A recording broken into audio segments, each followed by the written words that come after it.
We're going to talk about a few interesting things. The first thing is something that actually Chris, shout out to Chris, our audio engineer over here, brought to my attention. He went with a friend of his to Palmdale, Lancaster, California. Palmdale, Lancaster, kind of like sister cities that are right next to each other. And for those of you that aren't familiar with Southern California, Palmdale, Lancaster area is about an hour and 10 minutes, hour and 20 minutes, depending on traffic, north of like Los Angeles downtown proper. It's up the 14 freeway.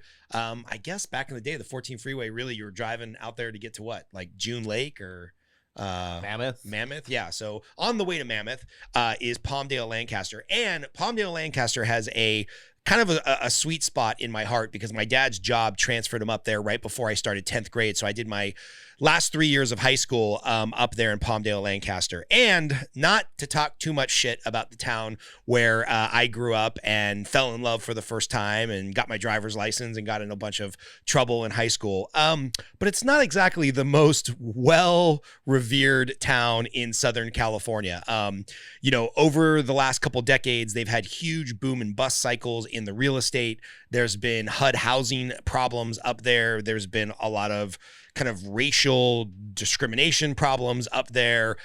There's just been a lot of like small town, suburb, interesting dilemmas in that neighborhood. I feel like it's a town that like Bruce Springsteen would sing a song about, and it just doesn't happen to be in New Jersey.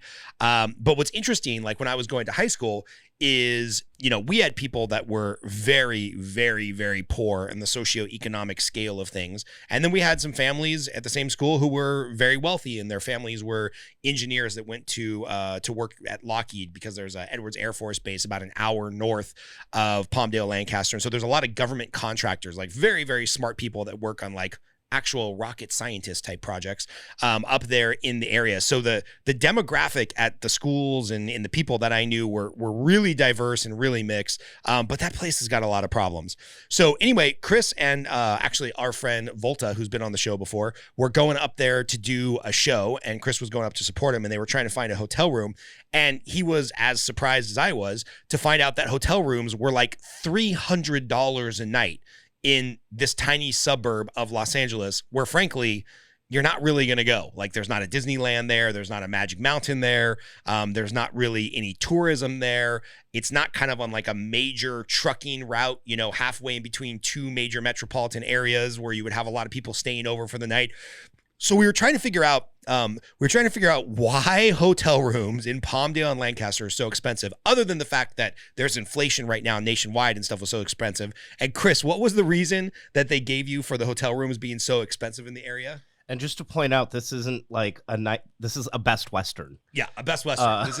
This is something that in my mind is $59 a night, but in Palmdale, Lancaster, it's apparently $300 a night. So what was the rationale? Most of their guests are government contractors, and they'll pay whatever they charge. So that's it. There we go. The government just ruining everything that they touch. So up in Palmdale, Lancaster, like I mentioned, some of the kids I went to school with, there is a lot of government contractors up there. There's Lockheed.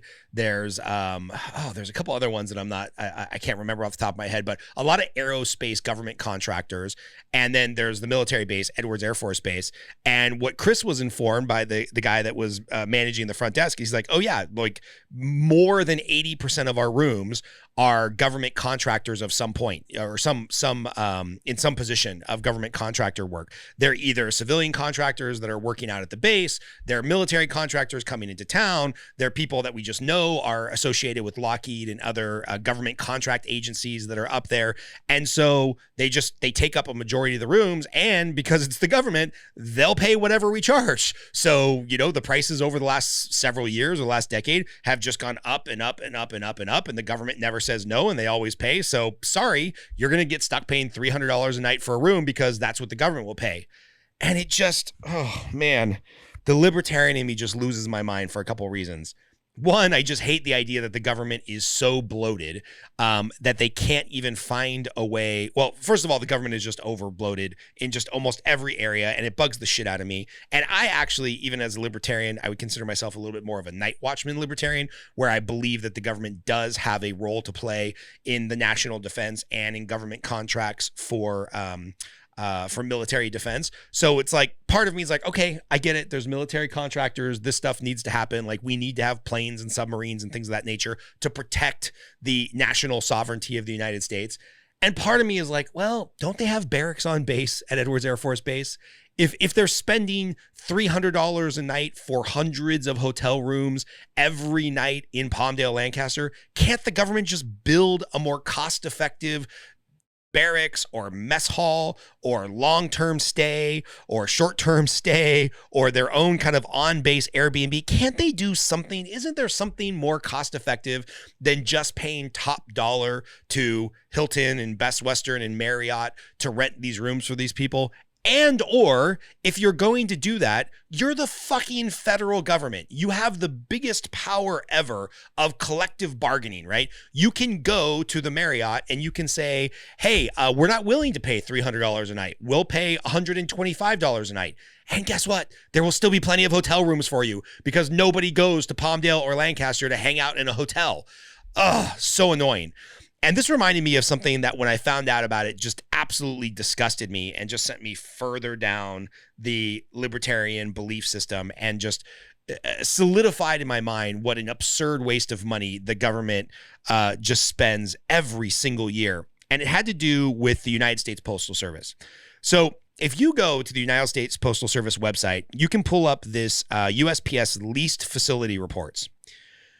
The United States Postal Service leases more than 25,000 different post offices and mail sorting facilities nationwide. So I pulled up the California CSV file, and I just see all this stuff is public record, right? So if you actually care, you can find out. So you can go through this list of hundreds and hundreds and hundreds of post office that are leased, not owned by the United States Postal Service, leased, not owned by the United States Postal Service. All these hundreds and hundreds of post offices, mail sorting facilities that are leased by the government, right?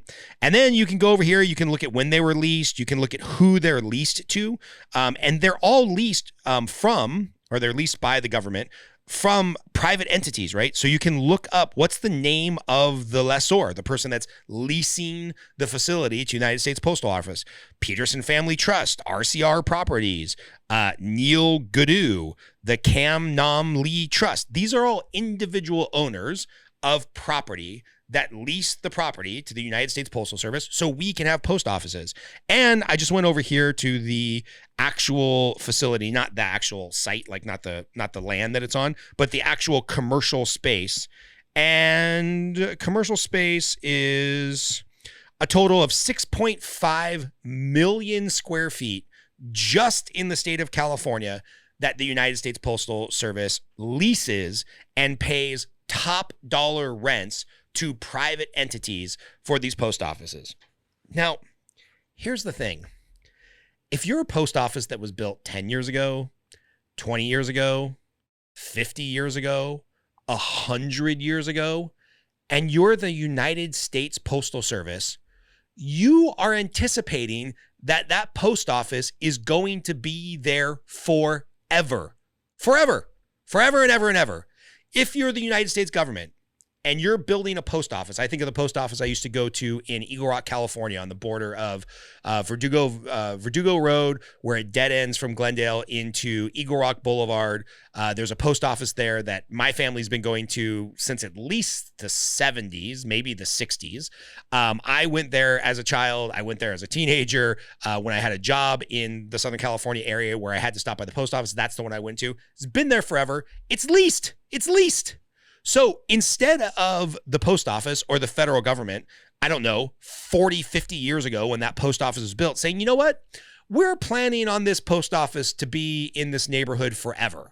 How about we buy some land and or we buy the building that we're going to house this post office in because, hey, you know, it's going to be here forever. And we're the U.S. government, so we can effectively borrow money at zero. And yes, it's a little bit more expensive upfront to get into a building or to maintain a building or to buy instead of lease.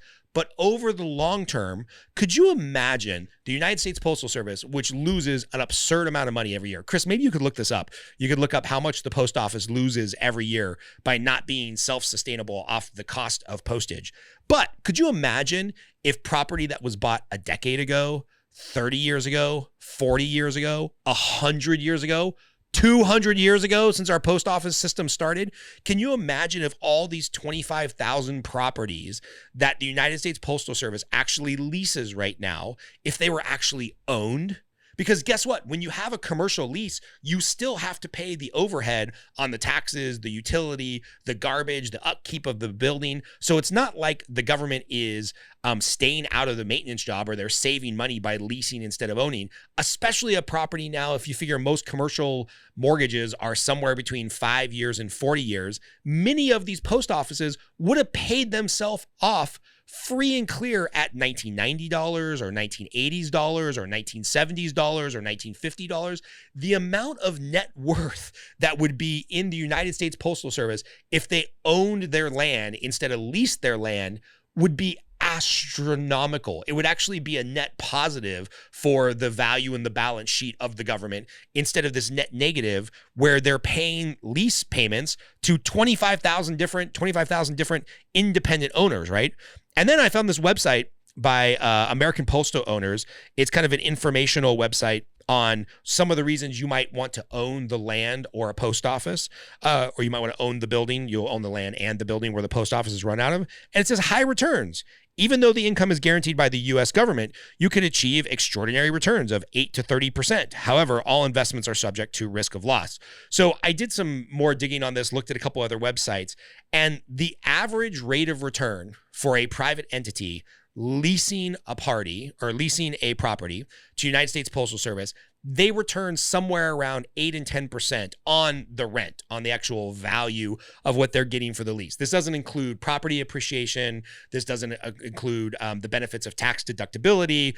This doesn't include any type of long-term benefit of owning a property in a post office zone where presumably there's going to be more traffic and more people, which is why the United States Post Office wanted a post office there in the first place. So taking away like the other long-term benefits of property owner, on average, a land lease and a building lease between a private owner and the United States Postal Service will return between 8 and 10% a year. Well, the national average is between 6 and 8% a year, and there's some huge hedge funds and huge investment funds that are happy to make 4 or 5% a year as a rate of return on commercial property. So not only, oh God, I'm just going to have a stroke. Not only is the United States Postal Service leasing instead of owning, which is the cardinal sin if you're planning to own an asset for long term, which again, the intention is that all these post offices are going to be there forever. Not only are they losing out on all of the long-term benefits of being an owner instead of being a tenant, but they're also paying over market value on many of these leases because, you know, it's not their money. What do they give a shit, right? It's just the government printing money and going further and further into debt and never having to actually balance the budget. So what's the interest of the post office setting up a lease agreement and really driving a hard bargain? And all of this came to me because this post office thing came to me because I remember I did a loan one time for an individual and his family or the family trust, which was now split up amongst many grandkids, owned like 7 post offices. And I think grandpa or maybe great grandpa had got into this racket of leasing out commercial space to post offices, to the United States Postal Service. And 2 or 3 generations later, amongst, 13 or 14 grandkids, each of them were making around $100,000 a year in net rental profits from the United States Postal Service for properties that had been in the family and had been leased out for over 40 years, starting back with, again, grandpa or great grandpa. So think about just this one small little microcosm. These 14 or 15 kids getting like $100,000 net. So there was probably another $50,000 per kid in expenses that were going to these properties to cover property taxes and maintenance and things of that nature. So maybe 150,000 times 14, that's like $2.1 million a year that the post office is paying on, 6 or 7 different post offices for properties that they could have owned free and clear because these properties had been in the family for like over 40 years. But no, they're just paying a few $1,000,000 a year in rent to these landlords, and just flushing money down the toilet.